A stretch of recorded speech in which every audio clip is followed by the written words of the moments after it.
नमस्ते सभी को, राम राम। एक बार फिर से आप सभी का वेलकम है। देखिए, हम लोग यहाँ बात करेंगे राजस्थान के नामकरण से रिलेटेड वो क्वेश्चन जो आपकी परीक्षा में बहुत इंपॉर्टेंट बनते हैं, बहुत इंपॉर्टेंट परीक्षा में बनेंगे। उन्हीं की आप लोगों से बात कर रहा हूँ। राजस्थान के भूगोल में राजस्थान की स्थिति एवं विस्तार, राजस्थान का नामकरण, अक्षांश देशांतर बहुत इंपॉर्टेंट टॉपिक है और 5-5 मिनट में इन टॉपिकों को हम लोग देख लेंगे तो बहुत बेहतर रहेगा आप लोगों के। आरएसएस भी जो भर्ती एग्जाम है आप लोगों के, एलडीसी या हम लोग बीएसटीसी 2026 की बात करें, लैब असिस्टेंट की बात करें, बहुत बेहतर क्वेश्चन यहाँ से बनता है और एक एक 5-5 मिनट की क्लास मुझे आप लोगों को एक एक क्वेश्चन देके जाएगी। इसलिए चैनल को सब्सक्राइब कर लें आप लोग और हमसे कंटिन्यू जुड़े हैं। देखिए, सबसे पहले बात करें राजपूताना शब्द। देखिए, राजपूताना इस प्रदेश का राजपूत शब्द का बहुवचन है, पहले ध्यान रखें। हमारे इस प्रदेश को अलग अलग नामों से जाना जाता था, अलग अलग क्षेत्र है, अलग अलग नाम। जैसे दक्षिण राजस्थान में उदयपुर का आसपास का भाग मेवाड़, आपके कोटा बूंदी में हाड़ौती, आप लोगों के मारवाड़ में जोधपुर के आसपास मारवाड़ है ना, यहाँ जांगल प्रदेश, योध्य प्रदेश, यहाँ मेवात क्षेत्र, अलग अलग क्षेत्र का अलग अलग नाम था। अंग्रेजों ने आके क्या कहा कि यार तो राजपूत लोग हैं तो ऐसे करते हैं, राजपूताना शब्द देते हैं। सबसे पहले राजपूताना शब्द का जो प्रयोग किया वो आयरलैंड के निवासी हैं जिनका नाम है मिस्टर जॉर्ज थॉम्स, और जॉर्ज थॉम्स ने 1800 में नाम दिया। लेकिन हमें ये जानकारी कब मिली? 1805 में। इनके दोस्त थे जिनका नाम था विलियम फ्रैंकलिन, और विलियम फ्रैंकलिन ने एक पुस्तक लिखी, उसका नाम है military of memories mister George Thoms. इस पुस्तक का प्रकाशन 1805 में हुआ और इसमें कहा विलियम ने कि मेरा दोस्त जॉर्ज थॉम्स है, वो 1800 में इस प्रदेश को राजपूताना शब्द दिया अंग्रेजों के द्वारा, वो ये है, ध्यान रखें आप लोग। और ये जॉर्ज थॉम्स है वो दौलत राव सिंधिया के कमांडर थे और इनका जब निधन हुआ था तो ध्यान रखें बीकानेर में हुआ था, ये भी आप लोग ध्यान रखें। इनकी मृत्यु कर्नल जेम्स टोड, जिनका जन्म 20 मार्च 1782 को लिंगटन सिटी इंग्लैंड में हुआ, एक सामान्य सिपाही के रूप में हुआ। फिर आगे बढ़ते गए, कद बढ़ता गया और फिर 1817 के आसपास यहाँ आते हैं और आने के बाद पश्चिमी राजपूताना रेजिडेंसी में इनको नियुक्त किया जाता है।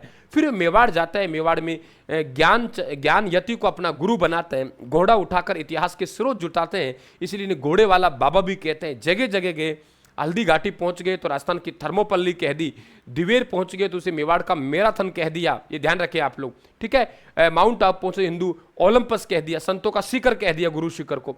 अनेक इनके द्वारा नाम दिए गए। घोड़े पर बैठ के इतिहास सिर्फ घोड़े वाला बाबा भी कहते हैं। अंत में यहां से जा रहे थे तो एक मान मोरी का शिलालेख था, वो मान मोरी का शिलालेख बहुत भारी था। भारी होने के कारण अंग्रेजों की नीति रही यहां से जितना माल ले सके ले चलो, आगे भारी होगा, वजन होगा तो रास्ते में फेंक के चले जाएंगे।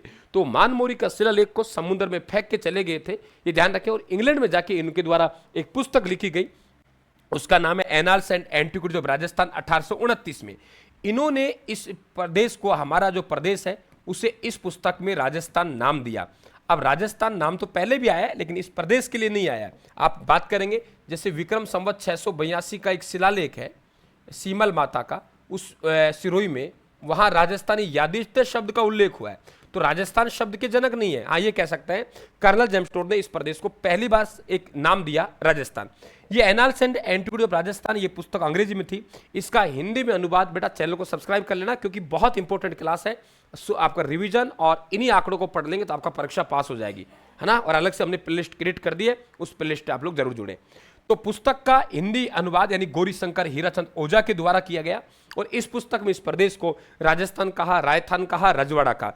राज का मतलब राजस्थान, राजाओं का स्थान, राय मतलब फिर राजा, थान मानी राजाओं का रहने का स्थान, रज मानी राजा, वाड़ा मानी राजाओं का रहने का स्थान। तो रायथान, रजवाड़ा, राजस्थान, राजा और उनके निवास स्थल को संबोधित करके नाम दिए गए थे। पुस्तक का दूसरा नाम central of western Rajput states of India है। 1817-18 में आया, पश्चिमी राजपूताना रेजिडेंसी में आया, जोधपुर उदयपुर में। जैनति ज्ञानचंद को गुरु बनाया, घोड़े वाला बाबा इतिहास का जनक कहते हैं।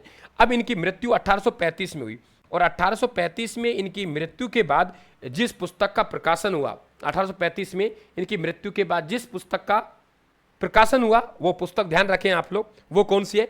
पश्चिमी भारत की यात्रा, है ना। मृत्यु के बाद प्रकाशित पुस्तक ट्रेवल एंड वेस्टर्न इंडिया यानी पश्चिमी भारत की यात्रा। और यह पुस्तक जिसको समर्पित रहा है, कई बार एग्जामिनर पूछा है, विलियम हंटर ब्लेयर, ठीक है। और माउंट आबू को हिंदू ओलंपस का है, हल्दी घाटी को राजस्थान की थर्मोपल्ली का है, भामाशाह मेवाड़ का करण जिन्होंने दान दिया था किसको, महाराणा प्रताप को, उनको मेवाड़ का करण कहा है।